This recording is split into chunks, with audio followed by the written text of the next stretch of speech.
Hi, folks. This is Paul.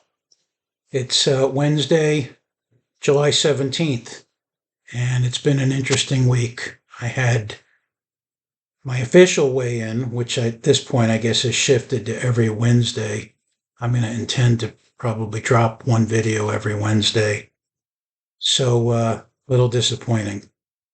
301, which is down a pound from the last weigh in a week ago. The interesting thing about last week was that I started experimenting with a couple of different fasts.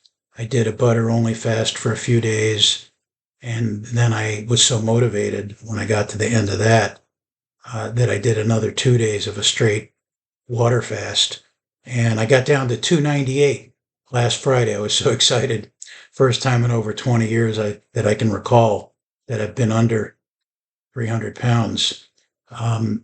So when I broke that fast on Friday and then carried through Sunday, I don't remember exactly what I ate, but there was no cheating at all. All I did was eat keto, and yet I gained 3 pounds from Friday to today.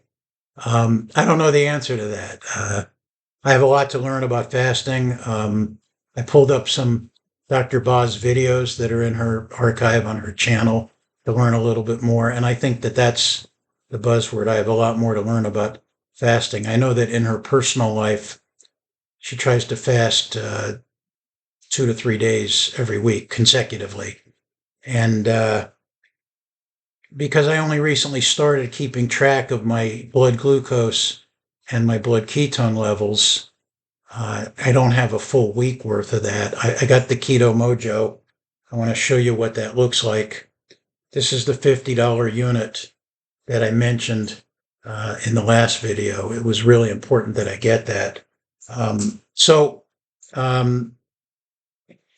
Fasting, there are some people who shouldn't fast. I may or may not be one of those. There's a lot of technical medical information that's beyond me at this point. I think I've learned a lot. I tried to tease myself with y'all last week by saying I think I'm so smart, but I truly am grateful. I want to make it clear. I'm probably following Dr. Bosworth as my lead guide through this whole thing. I've learned a lot from a lot of people on YouTube. And the interesting thing is that I wanted to share with you today. I'm going to read you my Mojo readings. And it's funny, just to show how old school I am. Even though they're in the device, I still write them down on 3x5 cards, But I can tell you that I just came from the gym about an hour ago, and I was showing two older guys how to save things on their phones, and I felt really young. So anyway, we're stumbling forward. I use that term a lot. I'm looking at notes again, so hopefully I won't run this video on and on like I have before by using the notes. I had a trainer many years ago, and I was about just over 300 pounds at that time. And I hired this guy to work me out twice a week at the gym. Mark was his name. And probably the greatest thing he would always say to me is, Paul, whatever happens on a given day or in a given week is nowhere near as important as what's the general direction that you're working in. So just let your mistakes roll off your back and move forward. So I had a good workout today.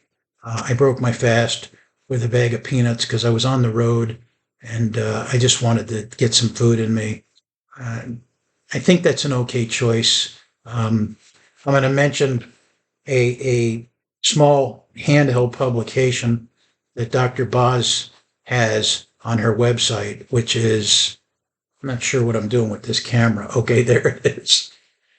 Her website's at the bottom. It's bozmd.com. This is a handheld booklet that shows you different categories of foods and their rankings in her esteem of how to eat ketogenically as best as you can. So going forward, I'm going to try to keep it as simple as I can. I'm going to take my Keto Mojo readings every day, and I'm going to try to focus on just eating foods that are off of that thing. There's like I said, there's so much more to know that I don't want to pretend that I know more than I do. and I'll keep learning. And that's really what this channel is about, sharing with you and sharing with you also how I determine who's worthy of paying attention to. So I wanted to get back to that. I watched a video this morning by Dr. Ford Brewer, and one of his partners is Dr. Jesus Vega. Now, interestingly, Brewer is located in Lexington, Kentucky, and Vega is somewhere in Mexico. Dr. Brewer has a remote cardiology consulting program. I think he does not run a clinic. In today's modern medicine, you can actually do that. There's a lot of people in different fields of the medical world that do that. But I'm going to see Dr. Jamnadas next year, as I mentioned, in Orlando, because I want that straight up face-to-face relationship. But Dr. Bosworth was mentioned by Dr. Brewer, and they were talking about a natural supplement called berberine, which has a lot of merits, and there's a lot of questions. And so Brewer and Vega are both doctors, just like medical doctors, just like Dr. Bosworth is. And I always look at credentials just as an initial vetting thing. I've learned a lot from other people on YouTube who are not doctors, that they're people like me and people like you who've just done a lot of their own homework, and they met somebody like these people that had an impact on them, and they've become effective communicators of a different level of insight, different kind of insight into metabolic health and heart health and how they're intertwined. But my starting point is credentials. And then generally, I would always tell people I start there, and the second cut is I listen to see who mentions who or who interviews who. There's a guy named Dr. Berry up in Ken Berry, up in Tennessee. He's a primary care MD, a family physician for 20 years. He's funny. If he was near me, I would probably pick him immediately to be my doctor, because even though he seems like a little bit of a good old boy, he talks like a New Yorker, which I love, in terms of just being straight up. And he just lays it out there. And then if you're offended, he just tries to explain to you, it wasn't intentional. I'm sorry that the truth hurts. But Barry is a huge advocate of carnivore. So there's all different flavors. But I would say that the most consistent thing that I'm hearing from a cardiologic point of view still, and I've mentioned this before, is that whatever you say about the multivariate causes, because there's more than one cause of cardiovascular disease, it's inflammation. And everyone knows that diabetics and people with insulin resistance, which is a pre-diabetic condition, which is what I'm trying to stave off, that comes from just eating too many carbs, or even from having a sedentary life. So I'm fixing that too. Those are things that lead to inflammation. I'm going to talk to you about what I'm going to do this week. Has mostly to do with trying to select foods that I know have a favorable ratio of omega-3 fatty acids to omega-6 fatty acids. Again, omega-3s are anti-inflammatory. Omega-6s are inflammatory. The interesting thing is that these are considered scientifically to be essential items that the human body needs. And what qualifies something as being essential in scientific terms is that it's something that your body cannot make. So I can say in one sentence that omega-6s are inflammatory, and yet for some reason that I can't share with you because I don't know yet why omega-6s are necessary for the body. But Dr. Brewer and Dr. Vega talked about that today as part of their discussion about berberine. Berberine is supposed to be a substantial natural anti-inflammatory. And it can be used in conjunction with other pharmaceuticals, which is really interesting because I'm not against pharmaceuticals. I'm grateful for the blood pressure medicines that I'm on.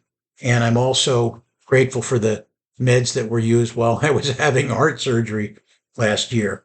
I just think that there's a lot of undue influence from profit motive from the pharmacological industry that has too much sway on a lot of doctors. But again, I mentioned that Brewer and Vega mentioned Dr. Bosworth regarding one specific topic. And they also mentioned Dr. Nadir Ali. He's one of my favorites, ALI. He's a cardiologist out of Houston, a very bold speaker. He has strong opinions, and he's not afraid to tell you that certain standard knowledge is just nonsense. And they also mentioned Dr. Robert Cywes, who is a cardiologist down in West Palm Beach, Florida. I like Dr. Pradeep Jamnadas' demeanor, maybe. If I was thinking about who I wanted to be my cardiologist, the reality is I'm grateful that they're both in Florida, because I'm not going to go much longer without having somebody that sees things from this perspective. If Jamnadas retires or wasn't in Florida, I'd be hoofing it down to West Palm Beach, which is about a 4 or 5 hour ride from where I live. That's how important it is to me to get away from medical providers that just work off of checklists and live their professions inside of the box that they were taught to be in. Talked about a lot of things. So I broke my fast the other day by having 4 eggs, a half a cup of cream, and a cup of Gouda cheese. So my messy version, homemade version of a cheese omelet. And I think I'm going to head, ironically, with my vegan/vegetarian background, I'm going to head more towards the carnivore, mostly because it's easier, fewer decisions. Just like I said, I'm going to focus on eating foods that are in Dr. Boz's booklet, and I'm going to take my blood sugar and ketone readings every day and keep it simple, because I'm sure good at making things more complicated than they need to be. I'm sure I'll have more videos where I get into greater detail about things, but I wanted to bring up something I mentioned in the last video. There's this thing called the Dr. Boz ratio, and there's 3 markers. It's the ratio between your blood glucose and your ketones. So for instance, let's get current on this. This Monday, my blood sugar was at 112 and my ketones were at 2.7. So 112 divided by 2.7 was 41.5. A ratio of 80 puts you in the zone for weight loss. A ratio of 40 of glucose to ketones brings in possibly autophagy along with the weight loss zone. Autophagy, again, is where your body starts scouring broken cells and particulate and digests them and repurposes them. For instance, even your mitochondria, which are a really important part of how your body creates energy. Without them, you'd be dead. But mitochondria can become damaged, and this is something that helps create the impulse to create new ones. Oh yeah, also cholesterol is an important part of that whole process. But if you get down to a ratio of 20, again, glucose to ketones, you're in therapeutic ketosis, which is where you can heal diseases. And yes, we're talking about serious things like cancer and dementia and possibly others that I'm not bringing to my forehead right now. There's a whole nother discussion about the therapeutic possibilities of the ketogenic diet. By the way, medically speaking, the ketogenic diet was developed for children with epilepsy over 50 years ago. So there's actually scientific literature on it. Why it was only used for epilepsy and only children, who the heck knows? But if you want to learn about that, you can go to the Charlie Foundation. They have a website. It was named after a guy who funded it after the ketogenic diet saved his son Charlie's life. So, my ratio on Monday was 41. I took it twice on Monday, later in the day, in the evening. My glucose was 92. My ketones were 3.2 for a ratio of 28.8, which puts me there between the 40 and 20 markers, pretty strong. So on Tuesday, my ratio was 52. And earlier today, before I went to the gym, my ratio was 39. So I'm feeling pretty good about that. And, I remember one of the first things Dr. Boz said that I didn't necessarily put in action right away, but here I am. I'm doing it now. So past doesn't matter. She said, you know what? If you're not measuring, then you're just fooling yourself. You can't say that you're serious about this program if you're not taking your measurements. So I'm going to keep measuring and following the food list from Dr. Boz. We got this one in at right around 15 minutes, so I'm working on it. I want to keep them more concise and brief so I don't have to bog you down. As always, thank you so much for caring enough to watch and support me. And the best way to support me is to subscribe, offer comments, like the video. Wanted to clarify something. One of my friends thought that subscribing meant you had to pay. No, all you have to do is click the button, subscribe, and you're in. And all that means is it'll drive more of my videos or similar videos into your feed. So it's all algorithmically linked. But it'll put me in front of more people if you help me with that kind of stuff. That's pretty much it. As always, I wish you guys a really great day, and I look forward to checking in with you next week. Thanks a lot.